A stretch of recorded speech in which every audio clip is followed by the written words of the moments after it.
Hello, everybody. Welcome back to Rich Artist Fridays. Hello to everybody in here in my Zoom. Hello to everybody in here live. I'm very happy we're back.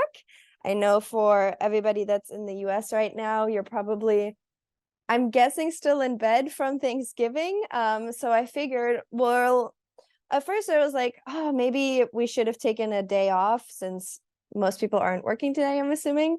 But then I thought, well, why don't we just like get cozy, do another story time, like very casual, like unofficial.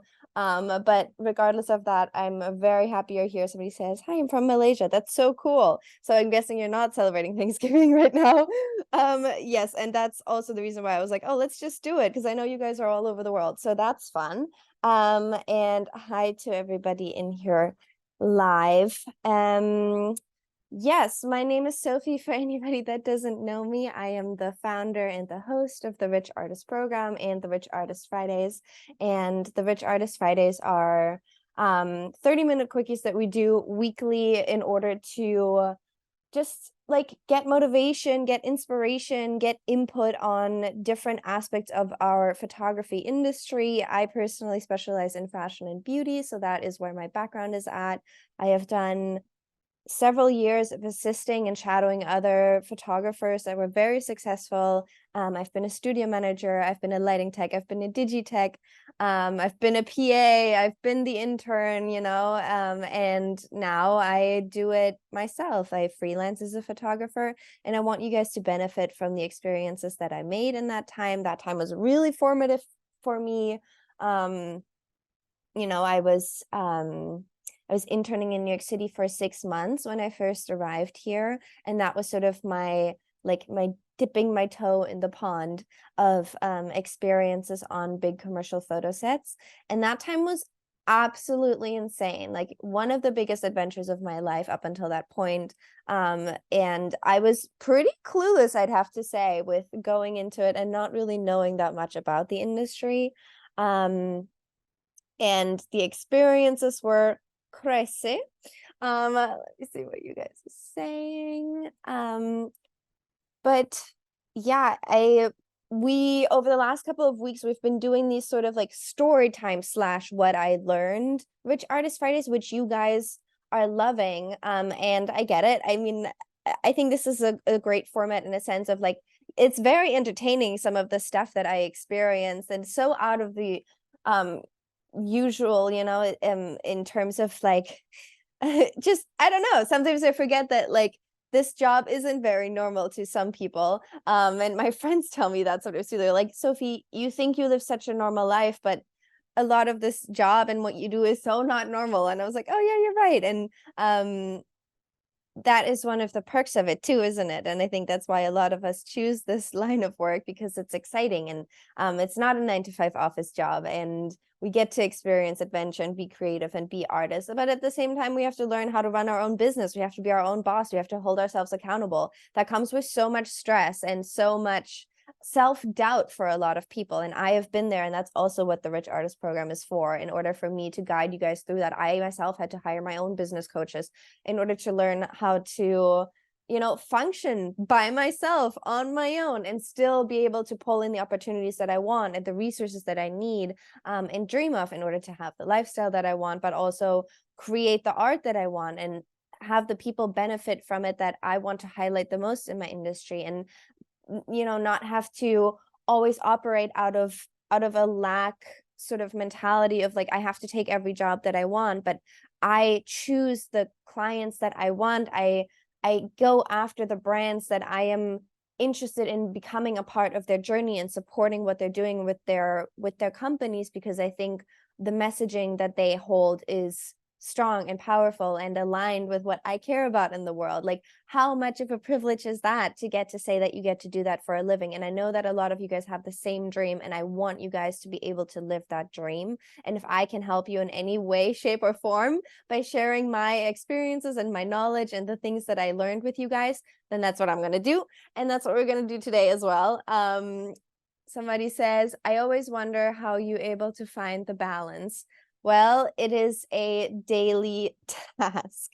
And don't get me wrong, some days I don't find a balance. Like some days I just don't, that is the reality of it. But I try to remind myself that I chose this and I don't need this, but I want it. And if I can hold a balance of like, yes, it's tough work. Yes, I have to like force myself to sit down and do it. Yes, I have to force myself into uncomfortable positions. Yes, I might have to do things that I never thought would be part of my path to success. Which by the way, every photographer that you've ever seen and idolized, like you see them up here having reached a lot of those goals, but you don't see 99% of the unglamorous path they had to walk to get there. That is was such a big realization for me. And same for me, like my day-to-day isn't glamorous and my day-to-day most of the time can be a struggle, but I've at least acquired enough tools in order to get myself through it and to know where I'm investing my time and where I do have to sit myself down and force myself to do certain things like outreach and sending the right kind of email and how to do that has helped me find more peace of mind, I'd say, in it. And I'm still working on finding my balance here, but a lot of the stuff and the skills that I've acquired over the last couple of years have really helped with that. And if you're interested in learning about that, I have a program that is an 8-week program that just teaches you like the basics of like what has made the biggest difference in terms of business and being an entrepreneur within my photography. That has helped me, work with some of the clients that I wanted to work with. So if you're interested in that, slide into my DMs. I do one-on-one coachings. Anyways, I don't want to spam you guys with this because we're here to talk about something completely different. Today, we're going to talk about lessons learned from shadowing an EQ manager. Somebody says, be selfish, take the time you need, make the work. Absolutely. It does take time, I am the first person to raise my hand and say that I get insanely impatient when it comes to reaching my goals. And I definitely have days where I wake up and I think, I'm already behind. Like what a crazy stressor. But maybe we'll talk about that another day if that is something that you guys are interested in. Sort of like the day-to-day mentality of being a freelancer. Because I know we all deal with that.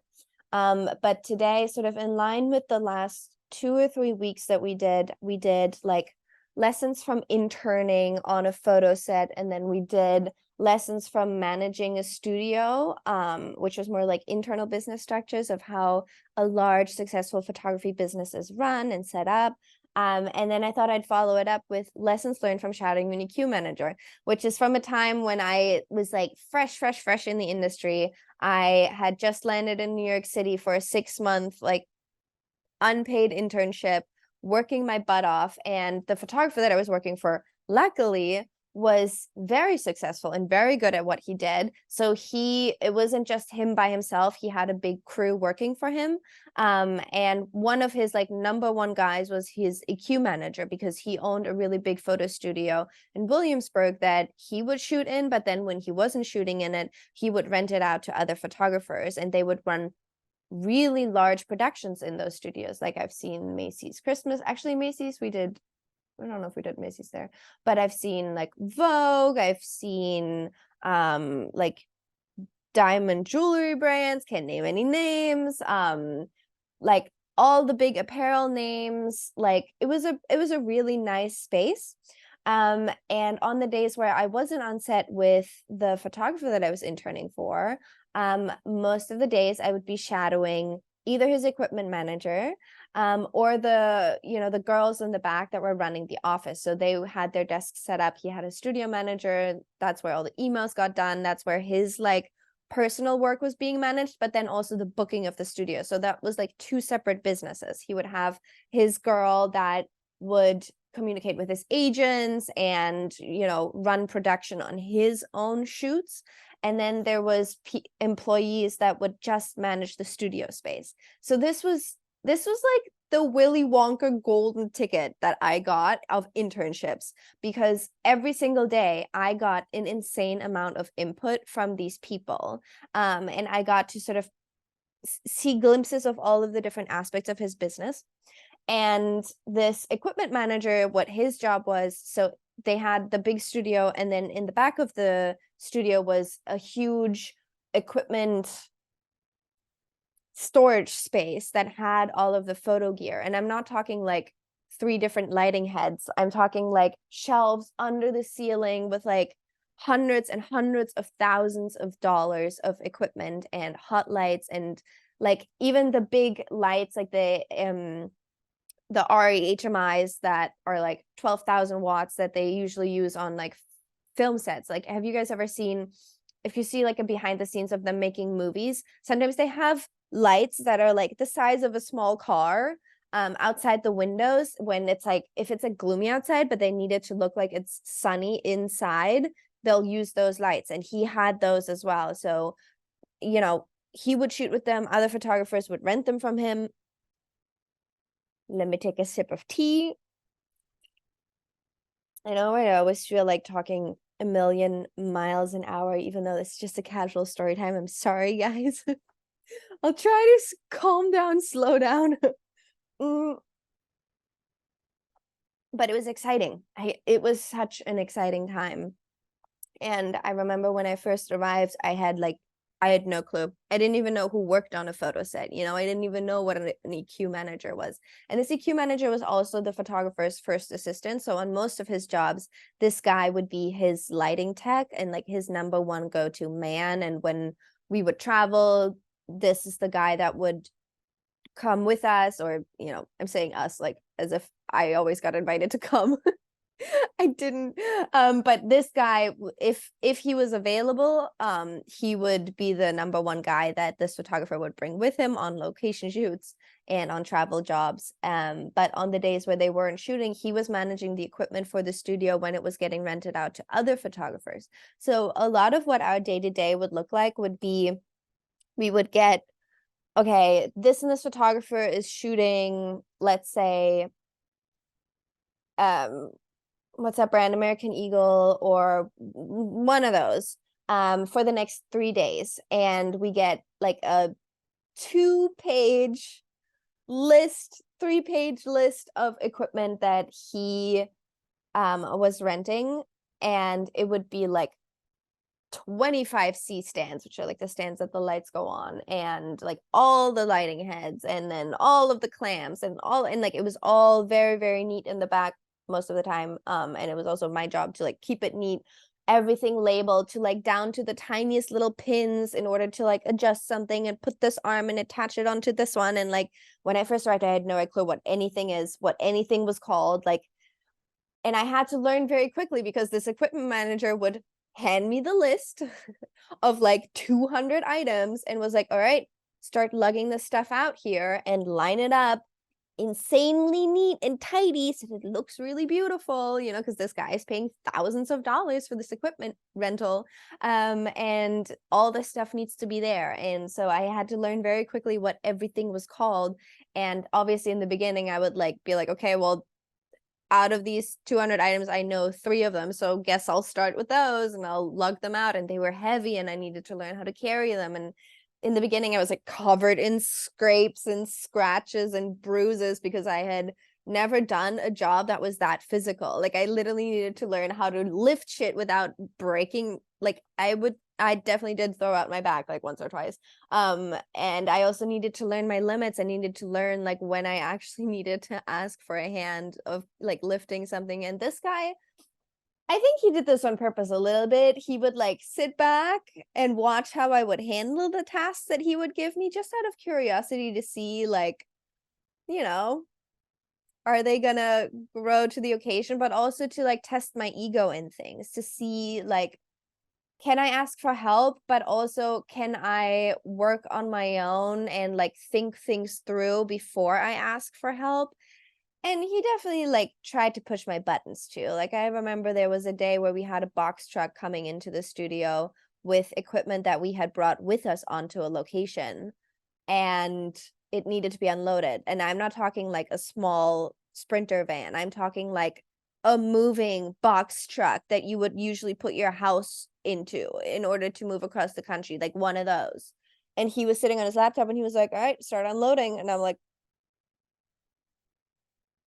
all by my lonesome. And so I started lugging shit out of this box truck, and it took me like 2 hours, 2.5 hours. I was drenched in sweat, you know, bruised up. And then he like looks up from his bathroom. He goes, "Oh, no, not those things. Put those stay in the and I was like,